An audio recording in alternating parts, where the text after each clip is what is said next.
देश में लोकसभा चुनाव के नतीजों के बाद बीजेपी के प्रदेश संगठन में खींचतान की खबरों के बाद पहली बार दोनों डिप्टी सीएम ब्रजेश पाठक और केशव प्रसाद मौर्य प्रदेश अध्यक्ष भूपेंद्र चौधरी सीएम योगी आदित्यनाथ के साथ एक टेबल पर आए, एक मीटिंग में बैठे। मीटिंग के दौरान उपचुनाव को लेकर सभी की जिम्मेदारियां तय कर दी गई। सीएम योगी आदित्यनाथ ने इन सभी 10 सीटों पर स्थानीय मुद्दों के हिसाब से रणनीति तैयार करने का मंत्र दिया है और इसके साथ ही हर सीट पर अलग अलग मंत्रियों को जिम्मेदारी पहले सौंपी गई थी। अब इस बैठक में भी बड़े चेहरों को भी जिम्मेदारी दी गई, यानी केशव प्रसाद मौर्य को, ब्रजेश पाठक को, भूपेंद्र चौधरी को भी जिम्मेदारी दी गई। सीएम योगी ने भी 2 सीटों की जिम्मेदारी ली है। उपचुनाव को लेकर हर सीट पर 3 से 4 मंत्री पहले से ही तैनात कर दिए गए हैं। इनका सहयोग करने के लिए पार्टी के 2 पदाधिकारी भी मौजूद रहेंगे। सीएम योगी ने बैठक में सभी 10 सीटों पर जातीय समीकरण के हाल के बारे में जानकारी दी।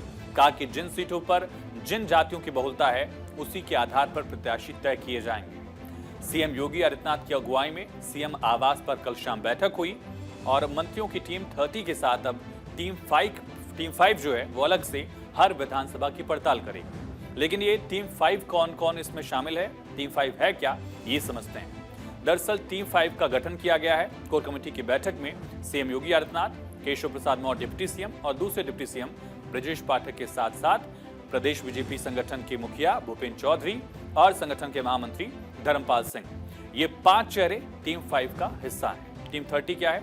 सुपर 30, जिसमें 30 मंत्रियों को दरअसल शामिल किया गया था और उनसे फीडबैक लिया गया था। उनको भी इन 10 विधानसभा उपचुनाव वाली सीटों पर जिम्मेदारी दी गई है और उनसे फीडबैक भी सीएम ने लिया था। इसी फीडबैक के आधार पर ये टीम 5 जमीन पर उतरेगी, कार्यकर्ताओं से सीधे संवाद करेगी। टीम 5 में किस मंत्री को कौन सी सीट मिली है, किस चेहरे को कहां की जिम्मेदारी मिली, ये समझिए। सूत्रों का कहना है कि सीएम ने उपचुनाव वाली 2 सीटें, अयोध्या जिले की मिल्कीपुर सीट और अंबेडकर नगर जिले की कटहरी सीट, खुद अपने पास रखी है। आज सीएम यहां बैठक करने पहुंचे भी अयोध्या में। बैठक में जानकारी भी ली मिल्कीपुर को लेकर और कल सीएम कुंदरकी को लेकर बैठक करेंगे। वहीं डिप्टी सीएम केशव प्रसाद मौर्य को मजवा और फूलपुर की सीट दी गई है, जो उनके एरिया की है। वहीं इसी हफ्ते इन विधानसभा सीटों पर जाकर केशव प्रसाद मौर्य कार्यकर्ताओं से संवाद करेंगे। इसके अलावा करहल और सीसामऊ सीट पर जीत का जिम्मा डिप्टी सीएम ब्रजेश पाठक का है। तो कुंदरकी और मीरापुर ये भाजपा प्रदेश अध्यक्ष भूपेंद्र चौधरी को दी गई है, दोनों पश्चिम की सीटें।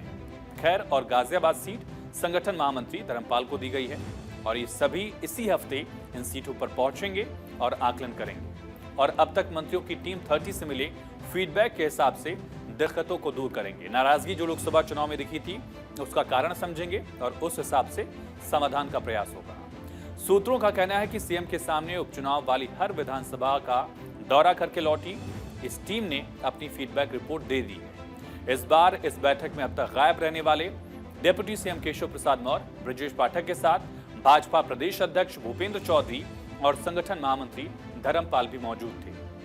लोकसभा चुनाव के बाद पहली बार ये तस्वीर दिखी जहां ये तमाम चेहरे एक साथ दिखे हों, क्योंकि कभी नाराजगी की खबरें चल रही थी, कभी इन चेहरों के सीएम योगी के साथ बैठकों में न मौजूद होने पर खबरें भी चली। लेकिन आज इन तमाम खबरों पर एक तरह से विराम भी लगा। मंत्रियों ने फीडबैक दिया कि लोकसभा चुनाव के बाद से कार्यकर्ताओं में निराशा है। कार्यकर्ता स्थानीय स्तर पर अफसरों से नाराज हैं। थाने और तहसील में उनकी सुनी नहीं जाती है। उनकी सड़क, नाली, खड़ंजा, पेयजल, पुलिया ऐसी समस्याएं भी दूर नहीं हो पा रही हैं। कई कार्यकर्ता नाराज होकर घर पर बैठ गए थे। इसका दरअसल खामियाजा पार्टी को भुगतना पड़ा। अब आपको बीजेपी कोर कमेटी ने पहली बार उपचुनाव की 2 सीटें जिताने का जिम्मा खुद संभाला है। इससे पहले सीएम योगी ने अलग अलग सीटों पर सरकार के 30 मंत्रियों को जिम्मेदारी दी थी।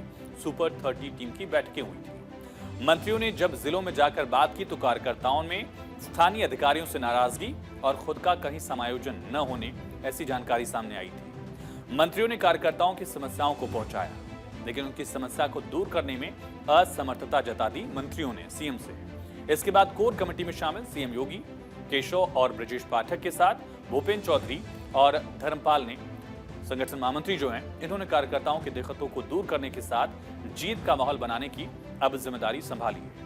यूपी की 10 विधानसभा सीटों पर उपचुनाव होने हैं। 9 विधायक सांसद बन गए हैं। एक सीट पर सपा के विधायक इरफान सोलंकी को 7 साल की सजा हुई है। कानपुर के सीसामऊ से विधायक थे, इनको सजा हुई और इस वजह से उनकी सदस्यता चली गई, विधायकी चली गई। और विधानसभा की इन 10 सीटों पर उपचुनाव के लिए हर पार्टी मंथन कर रही है।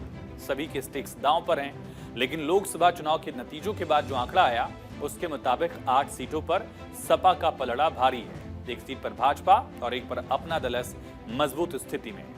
लेकिन दरअसल विधानसभा के लिहाज से इस पर आंकड़ा बराबरी का था। 5 सीटें भाजपा के पास और 5 सीटें सपा के खाते में थी। लेकिन लोकसभा के नतीजों के हिसाब से जब इसे तब्दील करेंगे तो 8-2 का आंकड़ा दिखता है। 8 पर सपा और 2 पर भाजपा लीड ले रही है। लेकिन सीट शेयरिंग के साथ कैंडिडेट कौन होगा, इस पर गठबंधन में बात चल रही दोनों खेमों में, भाजपा में भी और सपा में। नियम के अनुसार खाली हुई सीटों पर 6 महीने के अंदर चुनाव होने हैं। ऐसे में इलेक्शन कमीशन भी जल्द ही उपचुनाव की अधिसूचना जारी कर सकता है। किन किन सीटों पर चुनाव है ये भी समझिए।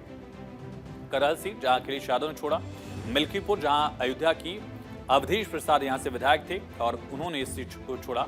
कटेहरी, कुंदरकी, गाजियाबाद, खैर, मीरापुर, फूलपुर, मझवा और सीसामऊ जो इरफान सोलंकी की सीट थी। खाली क्यों हुई सीट? अखिलेश यादव सांसद बने, इससे पहले करहल से वो विधायक थे, इसलिए सीट खाली हो गई। मैनपुरी सीट से लोकसभा चुनाव में डिंपल यादव ने जीत दर्ज की है। मिल्कीपुर से सपा विधायक अवधेश प्रसाद फैजाबाद के सांसद बन गए हैं। अंबेडकर नगर की कटेहरी सीट से विधायक लालजी वर्मा अब सांसद बन चुके हैं, सीट खाली हो गई है, विधायक से इस्तीफा दे दिया।